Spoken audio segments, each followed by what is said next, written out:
Very warm welcome guys. Today we are going to cover the gain settings in the DJI Naza and Wookong. At the end of the tutorial I'm going to walk you through the advanced settings in the Wookong as well. And for having this look a little bit more realistic, I'm using my small 250 Hexa.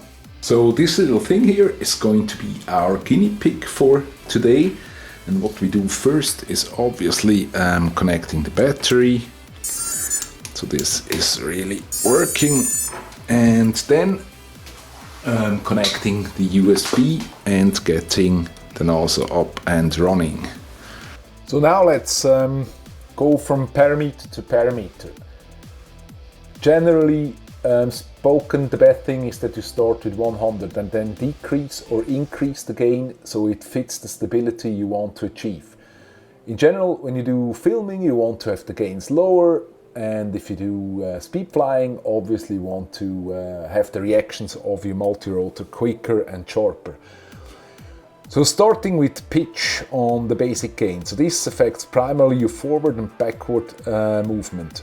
You can also assign a slider on your TX for remotely adjusting this gain. This is done by choosing X1 or X2 from the inputs. Roll affects primarily the left and right movement of your multicopter. If you feel that the reactions are too slow or it starts to wobble, you need to decrease the gains. Again, mostly choosing 100 is an excellent starting point.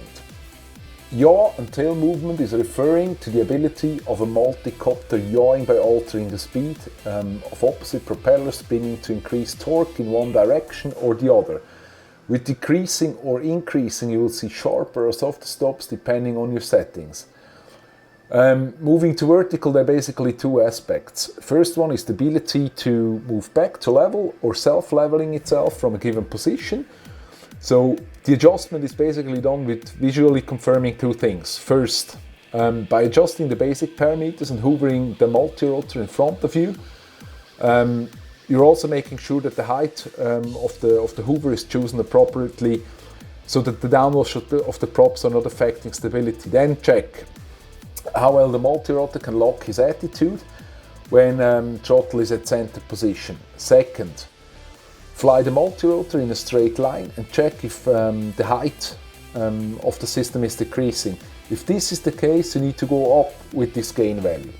On the altitude setting, we see both pitch and roll as well. These settings determine the reaction to your stick inputs, but also to the capability of self-leveling. So you need to first get the basic settings right before playing with those. In short, attitude gains determine the reaction speed of attitude from command stick. So the bigger the value, the quicker will the reaction be. Increase it for sharper and quicker leveling action after command stick is released. If they are too high, you will feel the multi-rotor reacting rigid and stiff while flying. If they are too low, you'll experience sluggish leveling action and slow braking in forward flight. So when just looking at the Naza, no other settings are possible contrary to the Wookong-M. So let me quickly open the Wookong-M GUI to also explain the advanced parameters which only work in GPS mode. So all of them only work in GPS mode. So if you're choosing here again basic gain and then move to advanced, we do see I, V.Dampening and disturb gain.